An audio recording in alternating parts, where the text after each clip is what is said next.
Okay, next on the list of things to do is to find the shards of pottery and reassemble them. We already found one in Sunny June's box of things over in the shipping and receiving area. I need to find another piece. But we're missing piece number next. I forget which one is next. Well, the next piece is in here. It's in the temple. In the temple. Right here. There you go. Cool. Okay, so you can turn around. How do you turn around? Here you go. Good. So now that we've got the next shard of pottery, we can fix the pot.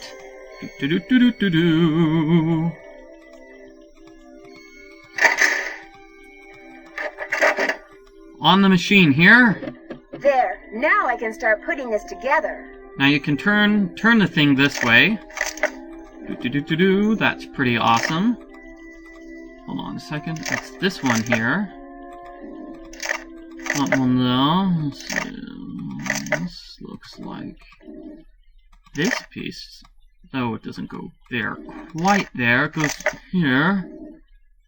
And this? Yes.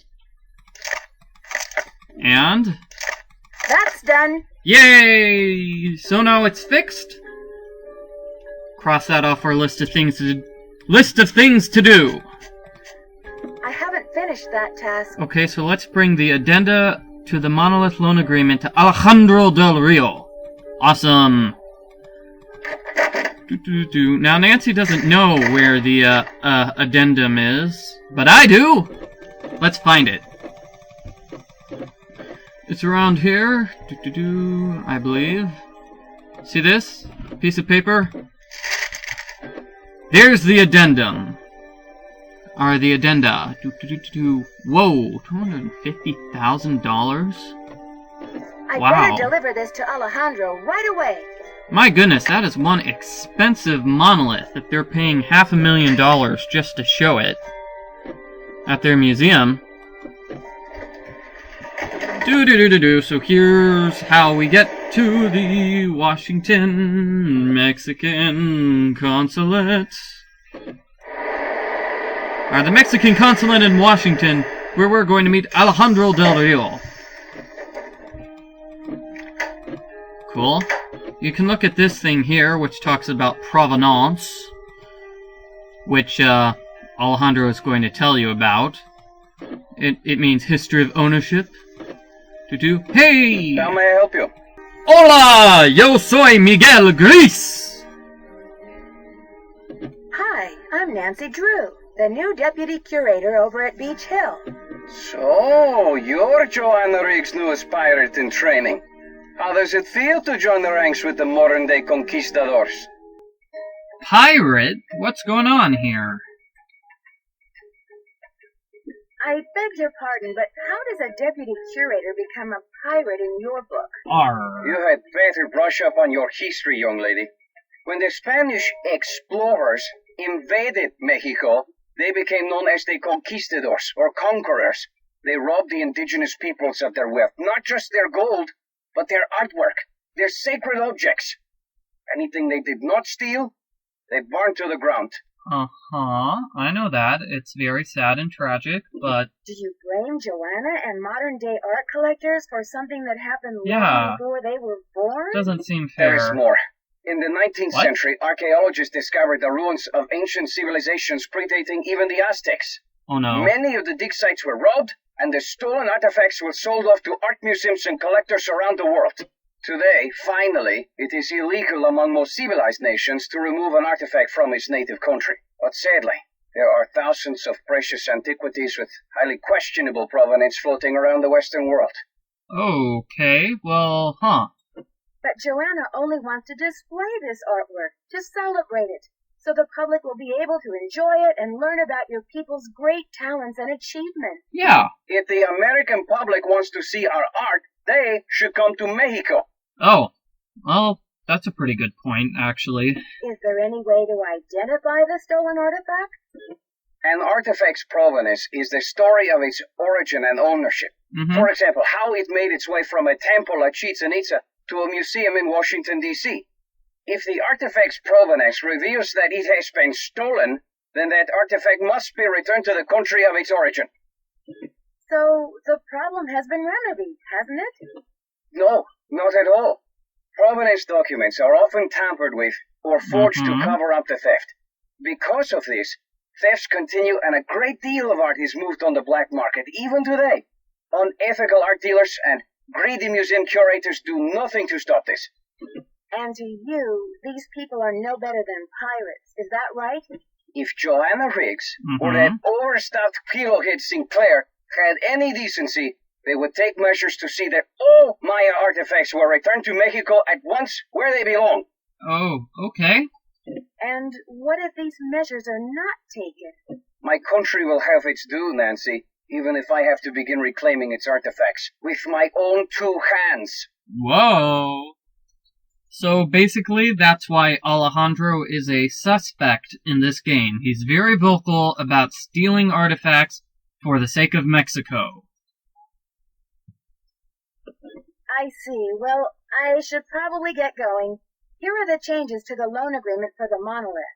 I just need your signature, please. Okay, so you put the agreement here. Thank you. I have some business with Joanna at the museum later, so I will return the contract to her then, after I have looked it over. Oh, okay. Actually, Alejandro, I think I'm supposed to take them back to Joanna myself. You may consider your mission accomplished. Okay. Well, okay then. Goodbye. Nancy seems kind of unwilling to let Alejandro take the documents over, but I think absolutely nothing happens because of it.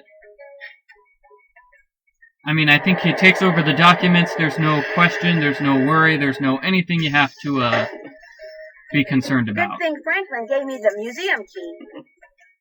Okay, let's talk to Joanna. What time is it? It's 4:15? Come in. Hey, Joanna, what's going on? Let's talk to Joanna. How are the tasks coming along? When did Henrik come on board? I got an email from him one day saying he heard the news about Beach Hill getting the monolith. He said he'd drop everything to come here and translate those glyphs. He was even willing to take a pay cut. What can I say except giddy up? You're hired. Giddy up, cowboy. Where was he working before? At the Chaco Canyon Cultural Center in New Mexico. Why did you become a museum curator? I became a curator because I want to help make artifacts available to as many people as possible. That's all that matters, isn't it? Unless you're Alejandro Del Rio. I've got work to do. Semper ubi sub ubi. See you later, too. Actually, that's not what Semper ubi sub ubi means. It's a Latin joke. I don't like it very much. I don't think it's funny, so I'm not going to repeat it. Yes! Do-do-do-do-do. So what's left? What's left for us to do? Do-do-do-do-do. We're supposed to... Something about numbering, I believe, is the last one.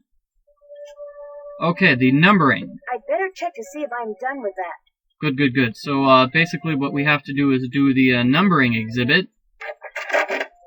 But I don't think we have all the numbers, do we? Where's the numbering exhibit? I believe it's number... No, it's not here. No, it's not here either. Is it here? This is it. Just one more tile. Oh, we're missing a tile. Yeah, that's right. That's what I thought was happening. Just one more tile. Okay, so we are missing a tile, as I suspected. So we're going to get the other tile outside.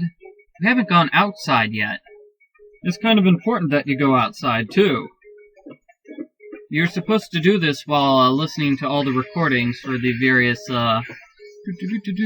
displays, but I kind of skipped that. Now, I believe the missing tile is hidden in one of these displays. It's hidden somewhere. Here it is! Oh, cool.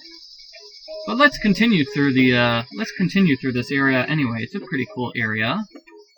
And when we look at the monolith, we're going to meet somebody.